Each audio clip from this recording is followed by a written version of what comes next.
Uy, babae, pag-aralan mo kung paano tumanggap ng pagkakamali. Hindi porket kayo yung babae, kayo na palagi yung tama, iyo di po.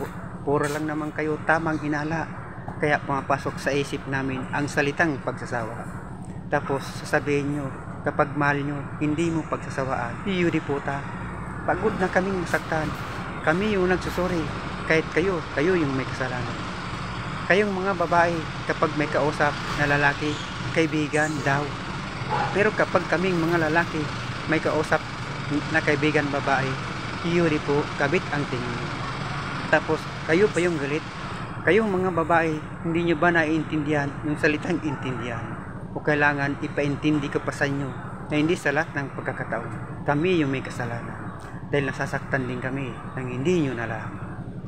Welcome, Exia Kids! Maligaya kong harapin ang una kong kabanata, Exia Kids. Ito ang yugto ng aking buhay, Exia Kids.